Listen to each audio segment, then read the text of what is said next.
మా ఛానల్కి స్వాగతం. చూస్తున్న వీక్షకులకు ప్రేక్షకులకు ప్రియ కాళభైరవ భగవద్బంధులకి స్వాగతం పలుకుతూ మమ్మల్ని ఎంతగానో ఆదరిస్తూ ఉండబడినటువంటి ప్రియ సోదర సోదరీమణులకు, సనాతన ధర్మ సంరక్షకులకు, జ్యోతిష్య అభిమానులకు అందరికీ కూడా ముందస్తుగా కాళభైరవ జయంతి శుభాకాంక్షలు.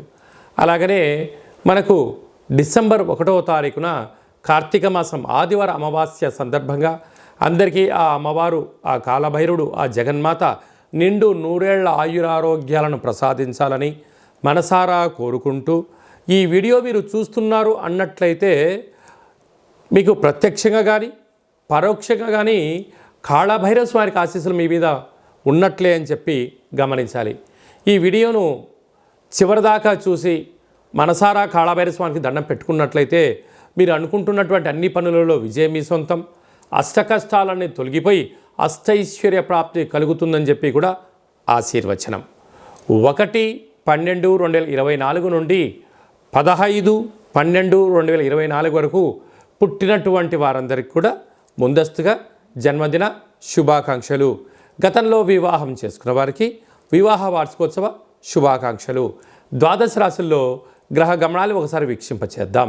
వృషభ రాశిలో దేవగురు బృహస్పతి శత్రుస్థానంలో సంచారం చేయడము, కర్కాటక రాశిలో కుజ భగవానుడు నీచభంగ రాజయోగ సంచార స్థితి, కన్యరాశిలో కేతు సంచార స్థితి, వృశ్చిక రాశిలో రవి బుధ సంచార స్థితి, బుధాదిత్య రాజయోగము, ధనుసు రాశిలో శుక్ర భగవానుడు, కుంభరాశిలో శని భగవానుడు స్వక్షేత్ర వక్రగమన సంచార స్థితి, మీనరాశిలో రాహు సంచార స్థితితో ద్వాదశ రాశుల్లో గ్రహ గమనాలు ఈ విధంగా ఉన్నాయి.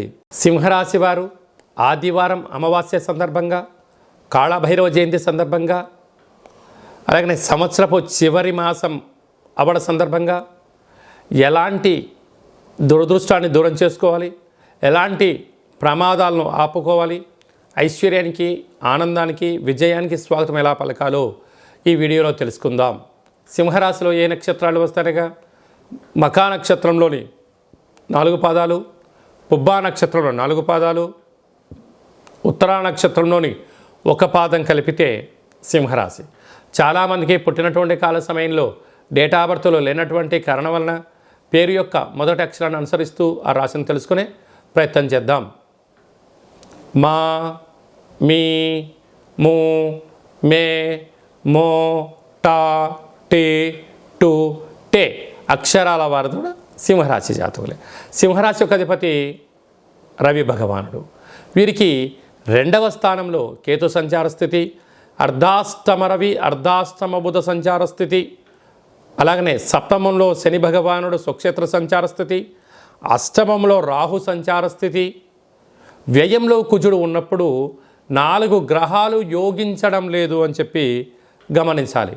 అలాగా ఇలాంటి కాల సమయంలో అంటే వాహన ప్రమాదాలు పొంచి ఉండడం, అప్పులు ఇచ్చిన చోట తిరిగి రాకపోవడం, తెచ్చుకున్న చోట మీకు పీకల మీదకి రావడం, స్థిరాస్తులు చరాస్తులు అమ్మాలని లేకపోతే తాకట్టు పెట్టే పరిస్థితి కూడా గోచరిస్తుంది.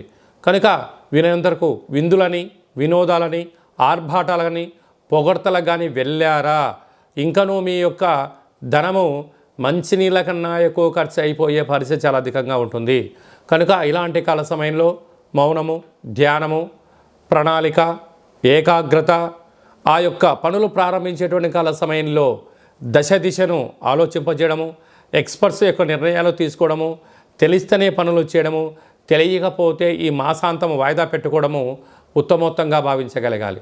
ఇలాంటి కాల సమయంలో మనం ఈ ఆదివారం అమావాస్య రోజున మనకు ఒక ఎర్రటి కూష్మాండ దీపాన్ని తెచ్చి ఒక ఎర్రటి క్లాత్ పరిచి అందులో ఎరుపుతో కూడుకున్నటువంటి కుంకుమతో కలిపినటువంటి గోధుమలను ఏర్పాటు చేసుకొని కూష్మాండ దీపాన్ని వెలిగించి మనసారా మీరు నమస్కారం చేసుకొని, తండ్రి ఈ గ్రహ దోషాలు తొలగిపోయి నేను ఏదైతే అనుకుంటున్నానో దాన్ని విజయం సాధించే శక్తిని ప్రసాదించమని కోరుకొని పూజ అంత అయిన తర్వాత సపరేట్గా ఒక కొబ్బరికాయతో ఒక నిమ్మకాయతో ఎర్రటి ఉప్పు చేత దిష్టి తీయించుకొని బయటపడేసుకోవడము, ఆ దిష్టి కూడా వీలైతే చాకులతో తీయించుకోండి, చాలా బాగుంటుంది.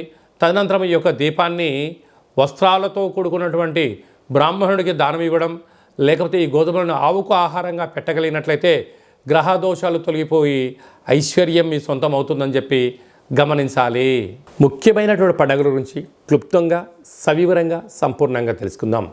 1వ తారీఖు ఆదివారం అమావాస్య, కార్తీక మాసం అమావాస్య అవ్వడం వలన వీలైనంత వరకు మనమందరము కూడా గృహంలో ఇంటిని శుద్ధి పెట్టుకొని, ఇంటికి మామిడాకులు కొబ్బరాకులు ఏర్పాటు చేసుకొని, కూష్మాండ దీపాన్ని ఏర్పాటు చేసుకొని వెన్నతో దీపం పెట్టడం వలన సకల దుష్టగ్రహాలు తొలగిపోతాయని చెప్పి గమనించాలి. అలాగే కాళభైరవ స్వామికి స్మరణ, కాళభైరవ స్వామికి కూష్మాండ దీపము, కాళభైరవ స్వామి సౌభాగ్య ముడుపు ఏర్పాటు చేసుకోవడం వలన సకల రాబోయే కాలమంతను కూడా మనకు సువర్ణ యుగం అని చెప్పి గమనించాలి. ఆదివారం అమావాస్య రావడం సందర్భంగా తెల్ల జిల్లేడు యొక్క వృక్షాన్ని పై కొమ్మలు తీసేసి వేరును తీసుకొని వచ్చి సింధూరం తీసి పూజ చేసుకొని ఇంట్లో పెట్టుకున్నట్లయితే మనకు రాబోయేటువంటి 7 తరాల వారికి అద్భుత రాజయోగం మన సొంతం అవుతుందని చెప్పి గమనించాలి.